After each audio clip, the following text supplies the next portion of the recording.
Study IQ IAS, अब तैयारी हुई अफोर्डेबल। नमस्कार दोस्तों, स्वागत है आप सभी का स्टडी IQ में। मैं हूं आपका दोस्त राहुल सायगांवकर। दोस्तों, आज हमारी चर्चा होने वाली है पॉलिटी से जुड़ी हुई, जहां पे हम लोग बात करने वाले हैं about the topic of governor, यानी कि राज्यपाल से जुड़ा हुआ या फिर राज्यपाल के ऑफिस से जुड़ा हुआ ये डिस्कशन होने वाला है। सबसे पहला सवाल, सर ये डिस्कशन हो क्यों रहा है? देखिए, हाल ही में एक बहुत ही इंटरेस्टिंग आर्टिकल आया था द हिंदू में, कॉन्स्टिट्यूशनल साइलेंसेस, अनकॉन्स्टिट्यूशनल इनएक्शन। तो आज हमारी इसी टॉपिक के ऊपर डिस्कशन होने वाली है, इस इशू को समझने वाले हैं। आई एम क्वाइट श्योर कि कई सारे एस्पिरेंट्स ने इस आर्टिकल को पढ़ा होगा, हमारी एनालिसिस जरूर देखी होगी, लेकिन इस टॉपिक के ऊपर डिस्कशन करने का जो मेरा उद्देश्य है वो दो कारणों से है। यानी कि मैं कहूंगा दो सवालों के जवाब मैं देने की कोशिश करूंगा। पहला सवाल एक काफी जेनेरिक सवाल होगा with respect to current affairs preparation, और दूसरा सवाल तो है इस टॉपिक के बारे में डिस्कस करना है। हम लोग प्रेडोमिनेटली बात करेंगे आर्टिकल 200 के बारे में, आर्टिकल 201 के बारे में, इस पूरे इशू को समझेंगे, किस तरह के सवाल बन सकते हैं, एमसीक्यू या फिर मेंस बेस्ड सवाल क्या हम लोग कर सकते हैं to improve the working of the office of the governor. ये हमारा थीम होगा सेकेंड पार्ट में। लेकिन पहले भाग में या फिर पहले सवाल पे मैं कहूंगा एक जेनेरिक डिस्कशन होने वाली है। मैंने देखा है कि कई बार एस्पिरेंट्स का एक इटर्नल सवाल होता है कि सर करंट अफेयर्स की प्रिपरेशन हम लोग कैसे करें, करंट अफेयर्स बेस्ड क्या मुझे नोट्स बनाने की जरूरत पड़ती है? अगर नोट्स बनाने हैं तो कैसे नोट्स बनाने हैं, राइट? और मैं हमेशा कहता हूं एस्पिरेंट्स को कि आपको किसी भी चीज पे अगर आप नोट्स बना रहे हो, ऑफ कोर्स नोट्स बनाना है, तो किसी भी चीज पे आप नोट्स बना रहे हो तो you need to prepare topic wise notes. अगर पॉलिटी भी हो, इकोनॉमिक्स भी हो, ज्योग्राफी भी हो, किसी भी टॉपिक उठाना है और उस टॉपिक को एक होलसम वे में प्रिपेयर करना है, राइट? कि उसके बारे में आपको कंप्लीट अंडरस्टैंडिंग होनी चाहिए। तो आज हम लोग यहां पे बात करते हैं कि जो गवर्नर का इशू है। देखिए, आज ये आर्टिकल आया तो ये किस थीम पे था, इसको आपको समझना है और आपकी गवर्नर की नोट्स में इसको इंक्लूड करना है। तो ये कैसे करना है ये हम लोग समझने वाले। Let's talk about the governor itself. कि देखिए, जब भी ये जो गवर्नर का इशू आता है, गवर्नर से जुड़ा हुआ कभी कोई आर्टिकल आता है या फिर कोई करंट अफेयर्स आता है, वो हमारे लिए बहुत जरूरी हो जाता है। क्यों? क्योंकि सबसे पहले पूरा गवर्नर का या फिर राज्यपाल का जो ऑफिस है वो काफी कंट्रोवर्शियल बन चुका है कई सालों से, मैं कहूंगा कई दशकों से। अब टू बी प्रिसाइज मैं कहूंगा 1967 के बाद गवर्नर का जो इशू है वो काफी प्रोमिनेंट हो चुका है from the discourse of centre state relations. 1967 से पहले क्यों नहीं था? क्योंकि एक कांग्रेस सिस्टम था, राज्यों में भी कांग्रेस सरकारें थी, केंद्र में भी कांग्रेस सरकार थी, लेकिन 1967 के बाद राज्यों में नॉन कांग्रेस सरकार आई, उसके बाद कोएलिशन का एरा आया, और तब से लेकर गवर्नर का इशू हमेशा कंट्रोवर्सी में रहता है। तो आपको जब भी गवर्नर का जो टॉपिक आएगा, उसके ऊपर करंट अफेयर्स की न्यूज आएगी, तो कैसे प्रिपेयर करना है, अलग अलग थीम्स में अलग अलग आइडियाज आपको प्रिपेयर करने हैं, किस तरह के सवाल बन सकते हैं, किस तरह के सवाल पहले आ चुके हैं। तो सबसे पहले आपको समझना है गवर्नर का issue, why it is controversial. It is controversial first of all because of the appointment process. अब देखिए, गवर्नर को कौन अपॉइंट करता है? गवर्नर को अपॉइंट करता है केंद्र सरकार। तो अपॉइंटमेंट से जुड़ा हुआ एक बहुत बड़ा इशू है कि अपॉइंटमेंट केंद्र सरकार करती है अपने लॉयल मेंबर्स को, अपनी पार्टी से जो रिटायर हुए हैं उन मेंबर्स को, एटसेट्रा। तो अपॉइंटमेंट वाला इशू है। इससे जुड़ा हुआ क्वालिफिकेशन वाला इशू है कि गवर्नर से जुड़ा हुआ कोई क्वालिफिकेशन नहीं है, एटसेट्रा। इसके अलावा एक और थीम आपको प्रिपेयर करना है रिगार्डिंग द रिमूवल, कि अगर गवर्नर को अपॉइंट किया गया तो गवर्नर को रिमूव कैसे कर सकते हैं, क्या रिमूवल का कोई प्रोसीजर है? अगर रिमूवल का भी नहीं है तो मैं कहूंगा रिमूवल या फिर मैं लिखूंगा ट्रांसफर। यहां रिमूवल या फिर ट्रांसफर के ऊपर आपको प्रिपरेशन करनी है। और यहां पे आपको किस तरह से प्रिपरेशन करनी है, अपॉइंटमेंट कैसे होता है, अपॉइंटमेंट से जुड़े हुए इश्यूज क्या है, अपॉइंटमेंट से जुड़े हुए रिकमेंडेशंस क्या है, किस तरह के हम लोग बदलाव ला सकते हैं, रिमूवल से जुड़े हुए क्लॉजेस क्या है, ट्रांसफर से जुड़े हुए क्लॉजेस क्या है, इससे जुड़े हुए रिकमेंडेशन क्या है, क्या कोई कोर्ट के इंपॉर्टेंट केसेस हैं। तो अपॉइंटमेंट, रिमूवल, दो थीम्स हो गए। इसके अलावा तीसरा इंपॉर्टेंट या फिर ब्रॉड थीम होगा, मैं कहूंगा रिगार्डिंग दी वर्किंग। ठीक है, वर्किंग। अब गवर्नर की ऑफिस हमेशा कंट्रोवर्सी में रहती है। क्यों? क्योंकि गवर्नर के पास अंडर आर्टिकल 163 बहुत ज्यादा डिस्क्रिशनरी पावर है। That means governor has a lot of discretion. अब इसकी वजह से गवर्नर को कई बार एलिज किया है, ऑल्दो एनविसाज रोल ये है कि वो एक लिंचपिन बने, एक कनेक्टिंग लिंक बने केंद्र और राज्य के बीच।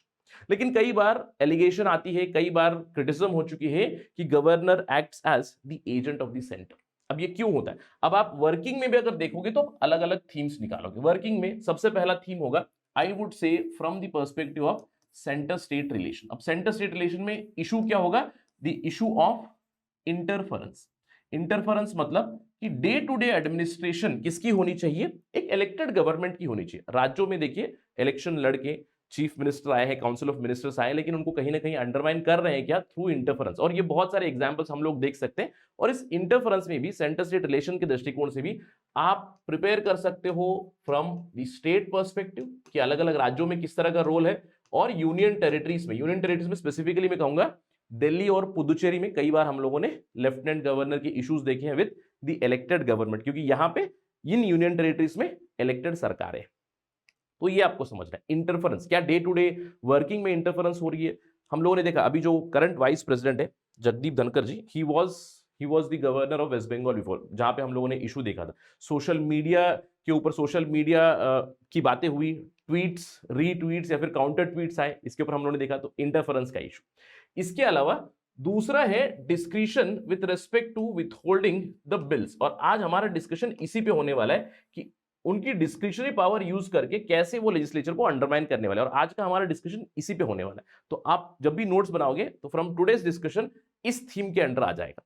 और तीसरा मेन इशू मैं कहूंगा, तीसरा मेन या फिर ब्रॉड इशू यहां पे होगा regarding the imposition of article 356। अब गवर्नर का इशू हमेशा चर्चा का विषय बना रहा है because of the imposition of presidents rule. कई बार गवर्नर्स ने कुछ इस तरह की रिपोर्ट्स प्रेजेंट की है प्रेसिडेंट को कि वहां पे आप प्रेसिडेंट्स रूल लगा दे, इलेक्टेड गवर्नमेंट को हटा दिया, या फिर आर्टिकल 356 के अंदर भी आप थीम्स कर सकते हो, specially when there is hung assembly, या फिर when there is no clear mandate नहीं है, या फिर चीफ मिनिस्टर की जो सिलेक्शन होती है, चीफ मिनिस्टर के सिलेक्शन से जुड़े हुए थीम से, तो इसके प्रति भी आप अलग अलग सब टॉपिक्स बना के प्रिपरेशन कर सकते हो। या फिर एक चौथा थीम आप बना सकते हो simply as a miscellaneous theme या मिसलेनियस। तो यहाँ पे ये कई बार हम लोगों ने इस तरह की इश्यूज देखी है। रिसेंटली हम लोगों ने देखा था द इशू ऑफ चांसलर, कि गवर्नर चांसलर होने चाहिए नहीं, right. Governor is considered as the chancellor of all the universities in the state, they should be chancellor और नॉट, क्योंकि कई सारे राज्यों में इस तरह के बिल्स लाए गए जहां पे उनकी चांसलरशिप को हटा देने की बातें की गई, तो उसको आप मिसलेनियस टॉपिक्स में ऐड कर सकते हो। तो कुछ इस तरह से आपको प्रिपेयर करना है ताकि आपके पास एक होलसम अंडरस्टैंडिंग होनी चाहिए कि गवर्नर का इशू क्या है, क्योंकि सवाल आपको ऐसा नहीं आएगा कि discuss the entire governance issue, नहीं, ऐसा सवाल नहीं आता। क्योंकि अगर मेंस बेस आप सवाल देखोगे कि गवर्नर की वर्किंग के ऊपर अगर ब्रॉडली आ भी गया तो इन थीम्स को आप पॉइंट वाइज डिस्कस कर सकते हो, लेकिन स्पेसिफिकली आते कि गवर्नर की अपॉइंटमेंट के साथ क्या इशू है, या फिर गवर्नर की वर्किंग के साथ क्या इशू है, या फिर governor in terms of interference, governor in terms of holding the bills, इस तरह की सेक्शन वाइज प्रिपरेशन आप करोगे तो you will have a clear cut understanding. ठीक है, तो आई थिंक क्या है एड्रेस द फर्स्ट क्वेश्चन कि सर प्रिपेयर कैसे करना है, राइट। एक टॉपिक को होलसम प्रिपेयर करना है। और आज आपकी नोट्स में क्या जाएगा, आज आपकी नोट्स में जाएगा ये वाली चीज जो हम लोग बात करने वाले regarding the withholding of bills. और ये इशू क्या है चलिए समझते हैं। Let's begin our discussion specifically about the withholding of bills. लेकिन उससे पहले ध्यान रखिए, अगर आप यूपीएससी सिविल सर्विस की तैयारी कर रहे हैं तो एक सुनहरा मौका है आपके पास। ईयर एंड सेल चल रही है हमारी, जहां पे भारी डिस्काउंट है हमारी फाउंडेशन कोर्स पे, राइट। फाउंडेशन कोर्स 2024 का फर्स्ट बैच शुरू हो रहा है 2 जनवरी से। न्यू ईयर रेजोल्यूशन लीजिएगा, स्टार्ट योर प्रिपरेशन। 10 महीने का हमारा कोर्स है, 1000 घंटों से भी लाइव क्लासेस चलेंगी, घर बैठे आप प्रिपेयर कर सकते हो, कहीं पे आपको रिलोकेट करने की जरूरत नहीं है। एक मेंटर आपके साथ ही रहेंगे कंटिन्यूसली आपकी प्रिपरेशन जर्नी में। ग्रुप मेंटरशिप प्रोग्राम हमारे पास अवेलेबल है, आंसर राइटिंग प्रैक्टिस होगी, एमसीक्यू प्रैक्टिस होगी, द होल शिबैंग, एवरीथिंग फॉर 17,499, 17,500 में सब कुछ मिल जाएगा। Just use my code Rahul live, हमारे वेबसाइट पे हो या फिर हमारे ऐप पे हो, इसको आप एनरोल कर सकते हो। इसके अलावा 2023 के जो भी आकांक्षी है, स्पेसिफिकली फॉर प्रीलिम्स 2023 हमारा सिप प्लस प्रोग्राम आ रहा है। This is purely revision based, यानी कि आपकी 90 दिनों में कंप्लीट रिवीजन करा दी जाएगी। You will be prepared for prelims 2023, right. इसके ऊपर भी डिस्काउंट चल रहा है, use the code Rahul live till 31 December, this discounted price you will get, so enrol for it as soon as possible. ठीक है, चलिए, जैसे कि मैंने आपको बताया इशू है गवर्नर का और गवर्नर की डिस्क्रिशनरी पावर का, जहां पे बिल्स के ऊपर, यानी कि समझ लीजिए जो बिल पास होता है स्टेट लेजिस्लेचर से, उसकी एसेंट इवेंचुअली जानी है गवर्नर के पास ही, क्योंकि हमारे पास जो हमारा फेडरल सेटअप है या फिर जो हमारा पॉलिटिकल सेटअप है, केंद्र सरकार पे प्रेसिडेंट है, फिर आपको प्राइम मिनिस्टर है, you have council of ministers who are responsible to the parliament, right. ये हमें पता है, लोकसभा स्पेसिफिकली। अब इसी का रेप्लिकेशन आपको मिलेगा स्टेट में भी। स्टेट में आपके पास है गवर्नर, चीफ मिनिस्टर है elected government, chief minister the council of ministers, और you have your state legislative assembly. अब स्टेट लेजिस्लेटिव असेंबली जब भी एक बिल पास करेगी, इसका अप्रूवल कौन करेगा? गवर्नर ही करेगा, राइट? तो गवर्नर के पास क्या क्या विकल्प है, किस तरह की डिस्क्रिशनरी पावर है, क्या उस डिस्क्रिशनरी पावर का मिसयूज कर रहे हैं, इसी के ऊपर चर्चा होने वाली है। क्यों? क्योंकि कई बार ये हाईलाइट भी किया गया, स्पेशली देखिए जहां पे भी मैं कहूंगा नॉन बीजेपी सरकारें बनी हुई है, वहां पे गवर्नर के इशू क्रॉप अप हुए हैं, राइट? जैसे कि अभी महाराष्ट्र में सरकार बनने से पहले वहां पे भी इशू था। तमिलनाडु की सरकार कंटिन्यूसली गवर्नर के ऊपर कई सारे एलिगेशन या फिर क्रिटिसिज्म कर चुकी है। सैक तमिलनाडु गवर्नर, क्योंकि वो बहुत सारे बिल्स के ऊपर दे सिंपली सिटिंग, कोई डिसीजन नहीं लिया। ये डीएमके ने बताया है, आरएन रवि है वहां पे गवर्नर। इसके अलावा नीट बिल को उन्होंने पास नहीं किया, अनफिट बताया उन्हें, राइट? डीएमके ने तो अनफिट बताया। इसके ऊपर हम लोगों ने चर्चा की थी, आपको याद होगा कि डीएमके ने एक पेटिशन की, एक मेमोरेंडम दी राष्ट्रपति को। हम लोगों ने बात की थी कि अगर स्टेट लेजिस्लेचर गवर्नर को हटाने की रेजोल्यूशन भी कर दे, गवर्नर को हटाने के लिए मेमोरेंडम भी दे दे, उसका कोई यूज नहीं होता, क्योंकि ultimately the power resides with the president regarding the removal. हम लोगों ने बात की थी। बट इन सारे इश्यूज से फिर से क्रॉप अप हो चुका है द प्रॉब्लम ऑफ गवर्नर और governor sitting on the bills. इसका मतलब क्या है? Governor sitting on the bills, ठीक है? अब देखिए ये जो अधिकार आए हैं गवर्नर के पास, आई वुड से जिसको मिसयूज करके गवर्नर से सिटिंग ऑन द बिल, ये कहां से आए? It has come from article 200। और मैं होप करता हूं कि एस्पिरेंट्स इसको ध्यान रखें। कुछ कुछ आर्टिकल से इंपॉर्टेंट है, आर्टिकल 200, आर्टिकल 201, ठीक है? आर्टिकल 200 क्या डिस्क्राइब करता है कि जब भी कोई बिल स्टेट लेजिस्लेचर पास करता है तो उसकी एसेंट देने के लिए किस तरह का प्रोसीजर बना हुआ है। अंडर आर्टिकल 200 की समझ लीजिए स्टेट लेजिस्लेटिव असेंबली ने एक बिल पास किया, अगर दोनों हाउसेस हैं, यानी कि विधानसभा है, विधान परिषद है, दोनों ने भी पास किया और दोनों जब बिल पास करेंगे तो इस बिल के एसेंट के लिए वो अल्टीमेटली जाएगा गवर्नर के ऑफिस, राज्यपाल के ऑफिस। तो राज्यपाल के पास विकल्प क्या रह जाते हैं? देखिए अकॉर्डिंग टू आर्टिकल 200 राज्यपाल के पास 4 ऑप्शन है। पहला ऑप्शन है कि भैया एसेंट दे दे, तो कोई पंगा ही नहीं, कोई लफड़ा ही नहीं है, एसेंट दे दिया कि बिल पास हो गया और वो एक्ट बन गया, तो कोई इशू नहीं है। या तो फिर आप उसको नकार कर दे कि मैं बिल पास नहीं कर रहा हूं, I am withholding the assent, right? नकार कर दे, नकार भी कर दे तब भी कोई पंगा नहीं है कि बिल आपने भेजा है, मैं उसको नकार दे रहा हूं, I am not giving assent. इसके अलावा एक और ऑप्शन भी है कि आप रिटर्न कर सकते हो टू स्टेट लेजिस्लेचर। अब ये पार्लियामेंट में भी सेम क्लॉज अवेलेबल है, लेकिन गवर्नर के पास एक और स्पेशल अधिकार है, यानी कि गवर्नर उस बिल को स्टेट लेजिस्लेचर को रिटर्न कर सकते हैं कि गवर्नर रिटर्न कर गए। अब रिटर्न जब करेंगे तो वापस जाएगा विधानसभा। अब विधानसभा ने देखा कि गवर्नर की कुछ आपत्ति है, तो उसके ऊपर उन्होंने चर्चा किया, अमेंडमेंट्स लाया, अमेंडमेंट्स नहीं लाया, फिर से उन्होंने पास किया, तो गवर्नर को यहां पे एसेंट देनी ही पड़ेगा। अगर आप देखोगे आर्टिकल 200 में कि अगर if the bill has gone for reconsideration के लिए गया है, तो हाउसेस ने उसको रिकंसिडर किया है और उन्होंने फिर से बिल को पास किया है, then the governor shall not withhold the assent, यानी कि एसेंट दे देनी है। या फिर उनके पास एक और विकल्प भी है कि वो उसे प्रेसिडेंट के पास भेज दे, राइट?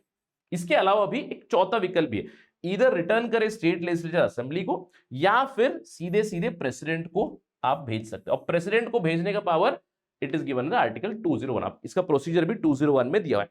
आर्टिकल 200 201 दोनों थोड़ा सा ध्यान रखेंगे तो अच्छा रहेगा एग्जाम के दृष्टिकोण से। आर्टिकल 200 से हमें ये 4 चीजें पता चली। आर्टिकल 201 में कि जैसे ही बिल्स गए for the consideration of the president, अब प्रेसिडेंट के पास क्या पावर है? प्रेसिडेंट के पास पावर से यस और से नो, या फिर अगर समझ लिए specially if it is a money bill, अगर ये मनी बिल है स्टेट लेजिस्लेटिव असेंबली का, तो अगर प्रेसिडेंट के पास जा चुका है, अगर प्रेसिडेंट ने यस भी नहीं कहा है, नो भी नहीं कहा है, तो वो उसको वापस भेजेंगे, गवर्नर को बोलेंगे कि इसको आप हाउसेस को वापस भेज दीजिएगा, ठीक है? और प्रेसिडेंट जब वापस भेजेंगे, ध्यान रखिएगा कि हाउसेस के पास 6 महीने की अवधि है टू रिकंसिडर इट। ड्रॉप भी कर सकते हैं, रिकंसिडर करने के लिए 6 महीने, ठीक है? ये आपको ध्यान रखना है। लेकिन जैसे ही आपको एक और चीज ध्यान रखनी है फ्रॉम प्रीलिम्स पर्सपेक्टिव, जैसे ही गवर्नर ने इस स्टेप को फॉलो किया, इसका मतलब है the governor is already bypassed, ठीक है? यानी कि अगली बार जो भी बिल के साथ होगा, यानी कि जो भी होगा, प्रेसिडेंट असेंट करे, विथहोल्ड करे, जो भी होगा, प्रेसिडेंट के पास ही जाएगा। एक बार गवर्नर अगर प्रेसिडेंट के लिए कंसिडरेशन के लिए छोड़ देंगे bill, then the governor would be bypassed, president says yes और नो, ठीक है? ये आपको ध्यान रखना। अब इस चीज में पूरा इशू क्या है, पूरा विवाद क्या है? पूरा विवाद ये है कि गवर्नर्स यहाँ पे जो लूपहोल है, मैं नहीं कहूंगा लूपहोल है, बट जो टाइम फ्रेम सेट नहीं की गई है उसका फायदा उठाते हैं। मैंने कहा एक तो आप यस कह दीजिए, एक तो आप नो कह दीजिए, लेकिन अगर आप दोनों के बीच में रहोगे, there is no time limit specified कि जिसके बीच आपको यस या नो कहना है। ठीक है, अब इस चीज का मिसयूज होता है और यही हुआ है रिसेंटली भी, यही हुआ है। जैसे मैंने आपको बताया कि साइलेंसेस का मतलब क्या है, कॉन्स्टिट्यूशनल साइलेंस मतलब संविधान इसके ऊपर साइलेंट है कि अवधि नहीं दी गई है, लेकिन गवर्नर ने इसके ऊपर कंप्लीट इनएक्शन किया हुआ है कि उसके ऊपर उन्होंने कुछ किया ही नहीं है। जैसे उदाहरण दे सकता हूं आपको, Tamil Nadu prohibition of online gambling regulation of online games पास हुआ है कई महीनों पहले, if I am not wrong, मई में पास हुआ होगा। तो तब से लेकर अभी तक वैसे का वैसे ही, उसके ऊपर ना यस बोला गया ना नो बोला गया। The governor is simply sitting on it. Kerala का बिल है, केरला लोकायुक्त का बिल है, सेम है। तमिलनाडु के इनफैक्ट ऑलमोस्ट 20 बिल्स हैं जो स्टेट लेजिस्लेटिव असेंबली ने पास किए हैं, ये पास हो चुके हैं आपकी असेंबली से, लेकिन गवर्नर ने इसके ऊपर यस भी नहीं कहा है, नो भी नहीं कहा। तो इस तरह की चीजें हो रही, राइट, कहीं ना कहीं मिसयूज ऑफ डिस्क्रिशनरी पावर। अब सवाल ये उठता है कि सर ये जो गवर्नर्स कर रहे हैं, why are they doing it, is it unconstitutional? और सवाल ये भी उठता है कि हमारे संविधान में कोई टाइम लिमिट स्पेसिफाई क्यों नहीं की गई। देखिए इस चीज को कॉन्स्टिट्यूंट असेंबली डिबेट्स में भी हाईलाइट किया था। यूपी के उस समय के कॉन्स्टिट्यूंट असेंबली के जो मेंबर थे, यूपी के यूनाइटेड प्रोविंसेस था उस समय पे, शिवलाल सक्सेना, उन्होंने इसको हाईलाइट भी किया था कि आपको यहाँ पे एक टाइम लिमिट देनी चाहिए। बट कहीं ना कहीं असेंबली ने इसको टाइम लिमिट नहीं दिया। क्यों? क्योंकि कॉन्स्टिट्यूंट असेंबली ने एनविसाज किया था कि जो गवर्नर का ऑफिस है वो एक लिंच पिन बनेगा, वो एक कनेक्टिंग लिंक बनेगा राज्यों के बीच और केंद्र सरकार के बीच।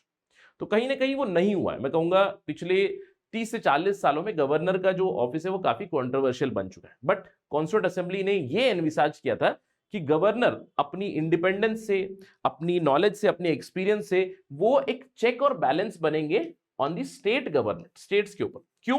क्योंकि आप जानते हैं कि हमारे फेडरल सेटअप में शेड्यूल 7 में सेंटर लिस्ट है, स्टेट लिस्ट है, कंकरेंट लिस्ट है। तो कई बार ऐसा होता है कि केंद्र सरकार एक सब्जेक्ट पे लॉ बना देगी, राज्य सरकार भी उस पे लॉ बना देगी, तो कई बार कॉन्फ्लिक्टिंग लॉज भी बन सकते हैं। अब ये ना हो, रिडंडेंसी ना हो, इसलिए भी गवर्नर के पास टाइम फ्रेम दिया गया कि गवर्नर की ऑफिस इसको स्टडी करे, उसके बाद रिकंसिडरेशन के लिए भेजे। या फिर कई बार हम लोगों ने देखा है कि राज्य सरकार में, स्टेट लेजिस्लेचर्स में कई बार पॉलिटिकल इश्यूज या फिर जो लोकल पॉलिटिक्स होती है उसके बेसिस के ऊपर जल्द से बिल पास किए जाते हैं, राइट, बहुत ही जल्दी चीजें पास की जाती है, फिर बिना डिस्कशन के, बिना डेलिब्रेशन की चीजें पास की जाती है, हेस्टी लेजिस्लेशन होते हैं, उसको उसके ऊपर एक चेक करके टाइम लिमिट नहीं दिया गया था। बट कहीं ना कहीं इसके ऊपर एक मिसयूज जरूर हुआ है, और ये अभी से नहीं, पहले से ही हो रहा है। ऑल्दो इसके ऊपर पिटीशन भी फाइल की गई थी। जैसे is it unconstitutional? I wouldn't say it is technically unconstitutional. इसको अनकॉन्स्टिट्यूशनल या फिर इलीगल नहीं कह सकते। ये केवल एक लूप होल है जहां पे टाइम लिमिट नहीं दी गई है, यानी कि मैं कहूंगा पॉकेट वीटो जो कहते हैं हम लोग, उस पॉकेट वीटो का इस्तेमाल किया जा रहा है। अब इस तरह की चीजें सुप्रीम कोर्ट तक भी पहुंची है। सुप्रीम कोर्ट ने क्लियरली इस पर्टिकुलर इंपॉर्टेंट केस में, Purushottam Namboodiri versus state of Kerala, इसको भी नोट कर लीजिएगा, 1962 का केस है, उन्होंने बताया कि constitution does not impose any time limit, और हम लोग भी इंपोज नहीं कर सकते। लेकिन आशा ये करते हैं कि हमारा जो सेटअप है, पॉलिटिकल सेटअप है, फेडरल सेटअप है, उसमें हम लोग रेस्पॉन्सिबल गवर्नमेंट की बात करते हैं। क्लैश ना हो प्रेसिडेंट के बीच और प्राइम मिनिस्टर के बीच, प्रेसिडेंट के बीच, काउंसिल ऑफ मिनिस्टर के बीच, या फिर गवर्नर के बीच, सीएम के बीच, गवर्नर के बीच, काउंसिल ऑफ मिनिस्टर के बीच एक क्लैश ना हो, इसीलिए रेस्पॉन्सिबल गवर्नमेंट बनाई गई है। हेड ऑफ द स्टेट जो है, ceremonial head of the state है, titular head of the state है, मैं कहूंगा ceremonial head of the state more और लेस। तो इसीलिए काउंसिल ऑफ मिनिस्टर्स की जो इच्छा होगी, यानी कि स्टेट लेजिस्लेचर की जो इच्छा होगी, उनके साथ they should act in harmony, ये कहा था एपेक्स कोर्ट ने। तो टेक्निकली मैं कहूंगा अनकॉन्स्टिट्यूशनल या फिर इलीगल नहीं कह सकते, बट कहीं ना कहीं हार्मोनियस रिलेशंस नहीं हो रहे। जहां पे भी मैं कहूंगा केंद्र सरकार और राज्य सरकारें अलग अलग है, वहां पे गवर्नर के ऑफिस को इस चीज के प्रति मिसयूज जरूर किया जाता है। अब सवाल ये उठता है कि सर हम लोग कर क्या सकते हैं, व्हाट कैन वी डू और व्हाट कैन बी डन? क्या हम लोग संविधान को अमेंड करें, आर्टिकल 200 को अमेंड करें? जैसे आर्टिकल 201 में स्टेट लेजिस्लेचर के ऊपर इंपोज किया गया है कि अगर प्रेसिडेंट बिल भेजेंगे रिकंसिडरेशन के लिए टू द स्टेट लेजिस्लेचर, 6 महीने के भीतर उन्हें उसको कंसिडर करना है। तो क्या उसी तरह की एक टाइम लिमिट हम लोग राज्यपाल के ऊपर भी डाल सकते हैं? तो इस तरह की रिकमेंडेशन जरूर आई हुई है पहले, जैसे सरकारी कमीशन ने रिकमेंडेशन दी थी, सरकारी कमीशन की टाइम लिमिट के ऊपर रिकमेंडेशन नहीं थी, लेकिन सरकारी कमीशन ने कहा था कि जो प्रोसीजर है एग्जिस्टिंग उसको थोड़ा सा हम लोग बदल सकते हैं, थोड़ा ट्वीक कर सकते हैं, कि अगर बिल इंट्रोड्यूस हो रहा है, बिल ड्राफ्ट हो रहा है, तो गवर्नर के साथ डिस्कशन करके ड्राफ्टिंग के स्टेज में ही डिस्कशन करें, साथ ही साथ ड्राफ्टिंग के टाइम में ही उस बिल की डिस्पोजल का टाइम लिमिट एक सेट कर सकते हैं, राइट। काफी हार्मोनियस रिलेशंस हो सकते हैं। इसके अलावा एनसीआरडब्ल्यूसी, जिसके चेयरमैन थे जस्टिस एन वेंकटाचलैया, 2002 में उन्होंने क्लियरली रेकमेंड किया था that there should be a time limit. अब ये टाइम लिमिट क्या होनी चाहिए, right, let us give the power to parliament कि ये टाइम लिमिट क्या होनी चाहिए। उन्होंने कहा कि से whatever months, 6 months हो, 3 months, 4 months, 6 months, whatever months you decide, कि governor should take a decision, कि गवर्नर को डिसीजन लेना है, या तो वो ग्रांट असेंट करेंगे, या तो वो विथहोल्ड कर देंगे सीधे से, या फिर उसको रिजर्व करेंगे टू द प्रेसिडेंट। इसके लिए एक टाइम लिमिट दी जाए। अब इसके लिए संविधान में संशोधन लाना पड़ेगा, एक कॉन्स्टिट्यूशनल अमेंडमेंट करना पड़ेगा, जैसे कि मैंने आपको बताया आर्टिकल 200 को अमेंड करना पड़ेगा। ये एनसीआरडब्ल्यूसी की रिकमेंडेशन थी।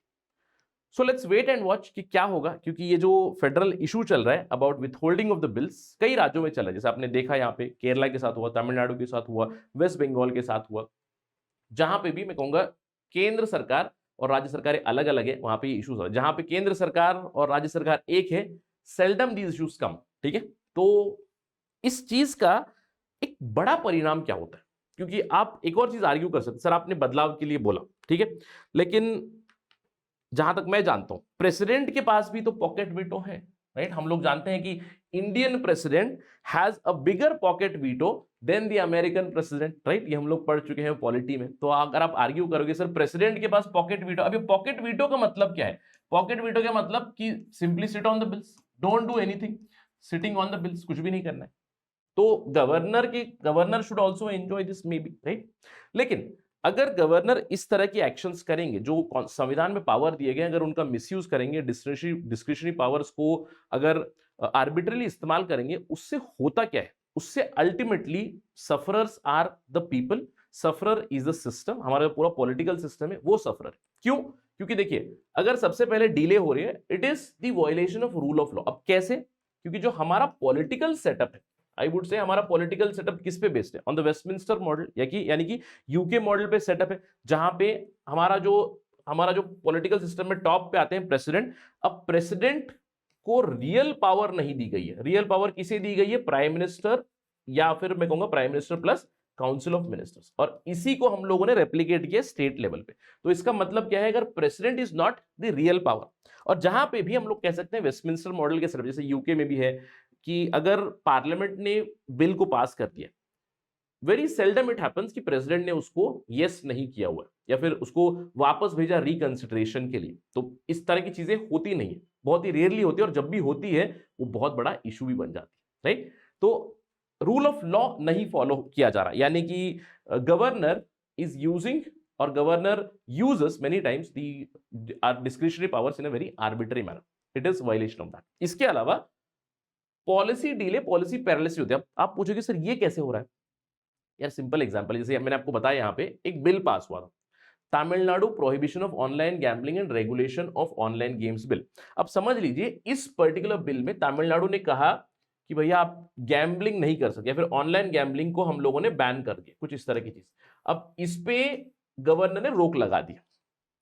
अब जनता को पता नहीं कब गैम्बलिंग बैन हो सकती है, तो there is policy uncertainty, there is policy paralysis कि गैम्बलिंग में अब जो ऑनलाइन गैम्बलिंग वाले जो एप्स भी है, उनकी इन्वेस्टमेंट भी ठप हो जाएगी, उनकी वो आगे इन्वेस्टमेंट नहीं होगी। लोग सोचेंगे गैम्बलिंग बंद हो रही है तो जल्द से जल्द थोड़ा सा गैम्बल कर लेते हैं, इस तरह की प्रॉब्लम्स हो सकती है। तो पॉलिसी पैरालिसिस और policy confusion is one of the big issues, जिससे कि अब जनता को पता है कि इस तरह का बिल आने वाला है, यस होगा या नो होगा नहीं पता। तो there is a lot of policy delay, policy uncertainty and policy paralysis.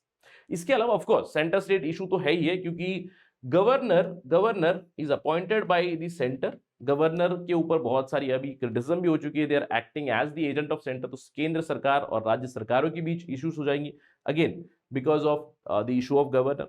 इसके अलावा अल्टीमेटली पब्लिक का फेथ इरोड हो जाता है, कि पब्लिक देखिए, अगर हम लोगों ने एक सरकार को इलेक्ट करके दिया हुआ है तो सरकार का जिम्मा क्या है कि गवर्नमेंट सर्विसेज हमें प्रोवाइड करे, गुड गवर्नेंस प्रोवाइड करे। लेकिन गुड गवर्नेंस प्रोवाइड करने के लिए वो बिल्स ही पास नहीं हो रहे तो गुड गवर्नेंस कहां से आएगी? तो अल्टीमेटली पब्लिक का फेथ ही इरोड हो जाएगा पूरे एडमिनिस्ट्रेशन से। चल क्या रहा है? क्योंकि एडमिनिस्ट्रेशन ठप हो चुका है, right? These are the bigger problems, और इन बिगर प्रॉब्लम्स को रिजॉल्व करने के लिए कहीं ना कहीं अगर कॉन्स्टिट्यूशनल अमेंडमेंट भी नहीं तो some sort of a procedure has to be brought, जैसे से मेमोरेंडम ऑफ वर्किंग, कुछ स्टैंडर्ड ऑपरेटिंग प्रोसीजर्स एटसेट्रा बनाने की जरूरत है, या फिर कुछ कन्वेंशन सेटअप करने की जरूरत है जिससे कि ये जो डिस्क्रिशनरी पावर है आर्टिकल 200 में, आर्टिकल 201 में, इसका मिसयूज ना हो, इसको आर्बिट्ररीली यूज ना करे at the whims and fancies of the governor. तो कोई ना कोई बदलाव आने की जरूरत है। लेट्स वेट एंड वॉच कि इसके ऊपर क्या होगा।